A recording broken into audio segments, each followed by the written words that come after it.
अब चाहे हम लोगों के लिए एक आशीर्वाद में आशीर्वचन कुछ बोले सर।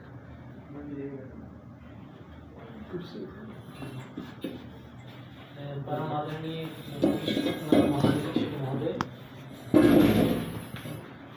हमारे सीनियर भूपेंद्र सर, DSP साहब, मैडम और मेरे जितने भी सभी साथी हैं, आप कह रहे हैं कि आशीर्वचन, मुझे आपके आशीर्वाद की आवश्यकता है। मैं आपको आशीर्वाद नहीं दे सकता, इतना महान व्यक्ति नहीं हूँ। तो मैं थैंकफुल हूँ DIG सर का, उन्होंने बहुत सपोर्ट किया, क्योंकि मैं खराब हेल्थ की वजह से कार्यालय के कार्य में बहुत ज़्यादा योगदान नहीं दे पाया। और मैं जब यहाँ पे आया था तो शुरू में मुझे लगा कि मेरे यहाँ तो बहुत टाइम है बहुत कुछ करने के लिए, कोई सरकारी फ़ोन भी नहीं था, कोई बिजी मेरे टाइम शेड्यूल भी फिक्स था, मतलब टाइम से सो सकते थे, टाइम से उठ सकते थे। इससे पहले ऐसा नहीं था, कभी भी रात को कभी भी फ़ोन आ जाता था, रात को भी नींद टूट जाती थी। तो मैं बहुत सारी चीज़ें करने लगा जब मैं भागलपुर आया, जो जो चीज़ें मेरा शौक़ था मैं सब करने लगा ऑफिस के जाने के बाद। पर मुझे पता नहीं था कि अचानक सडनली ऐसा हो जाएगा। सडनली 2-4 महीने तो सब ठीक चला, और 2-4 महीने के बाद अचानक से हेल्थ ऐसे कोलैप्स होने लगी कि मैं तो मतलब समझ ही नहीं पाया। और मैंने सोचा शायद ठीक हो जाएगा, पर वो ठीक होने की बजाय और प्रॉब्लम बढ़ती चली गई। जितना मैं बड़े हॉस्पिटल जाता गया कोई उसका फ़ायदा नहीं हो रहा था। फिर भी मैंने उसको भी एक्सेप्ट किया, फिर भी आगे बढ़ने की कोशिश की, LLB के लिए भी सर के सामने अप्लाई किया, सब किया।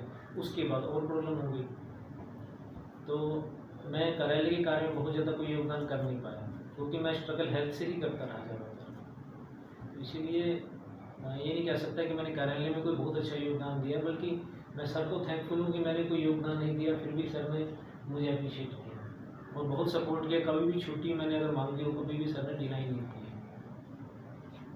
बहुत ज़्यादा सर ने सपोर्ट किया।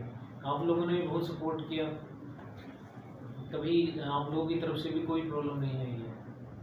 और हाँ, मैं एक चीज़ ज़रूर कहना चाहूँगा कि जब मेरी ट्रांसफ़र हुई है तो मैं इमोशनल हुआ हूँ, पर फर्स्ट टाइम ऐसा है कि मैं इमोशनल नहीं हूँ। मेरी ट्रांसफ़र में मुझे कोई फ़र्क नहीं पड़ा, वरना मैं जब भी ट्रांसफ़र ऑर्डर आता था तो जहाँ पे भी काम किया तो कहीं ना कहीं वहाँ पे घर जैसा एक माहौल बन जाता है, और कहीं ना कहीं वहाँ से एक इमोशनल अटैचमेंट हो जाती है, जाते हुए कुछ भारीपन महसूस होता है।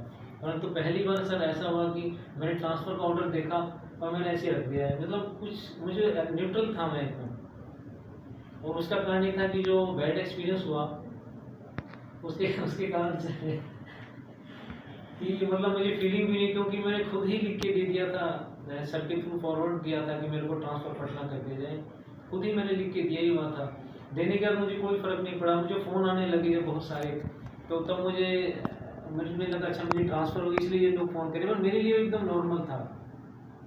और this is the first time कि मेरी ट्रांसफ़र हो रही थी और मुझे बिल्कुल कोई फीलिंग, कुछ ऐसा मन भारी नहीं हो रहा था।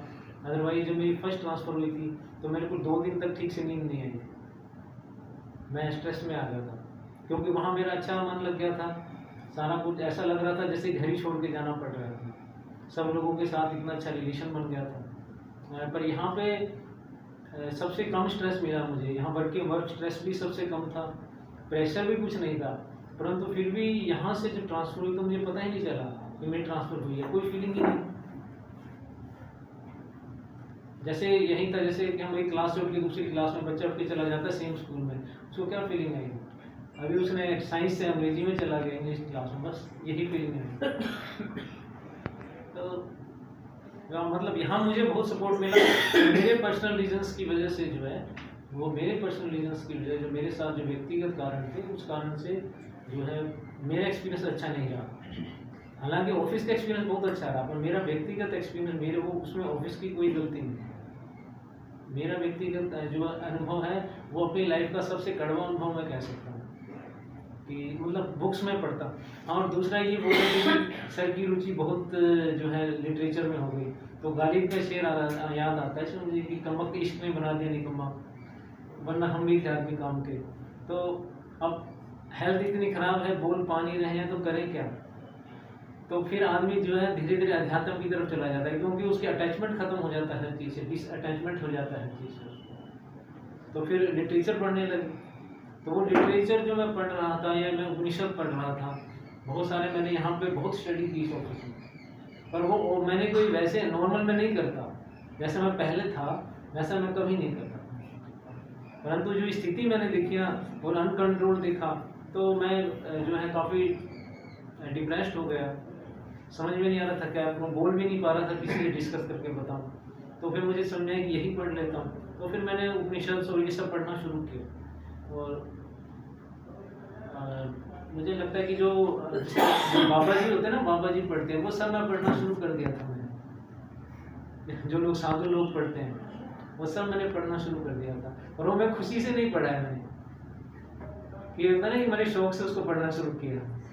ये जब मेरे को मजबूरी हो गई, समझ में नहीं आ रहा था मैं करूँ क्या, बैठ के भी क्या करूँ खाली, तो मैंने सोचा कि चलो मैं उपनिषद और ये सब पढ़ना शुरू कर दूँ। तो यहाँ पे आके मैंने ये सब चीज़ें सीखी जो मैंने किसी ऑफिस में नहीं सीखी है। आध्यात्मिक ज्ञान जिसे कह सकते हैं आप, पर ये आध्यात्मिक ज्ञान वो नहीं था कि जो स्वामी या विवेकानंद ने स्वेच्छा से किया या महात्मा बुद्ध जो स्वेच्छा से अपना महल छोड़कर चले गए। मेरे वाला दूसरा था, मजबूरी वाला, तो मेरे पास कोई ऑप्शन नहीं था। तो मैं सबको बहुत बहुत धन्यवाद देता हूँ, सबने बहुत सपोर्ट किया, हमेशा बहुत सपोर्ट किया। और उम्मीद है कि सरकार सेवा बना रहेगा हमारे ऊपर हमेशा।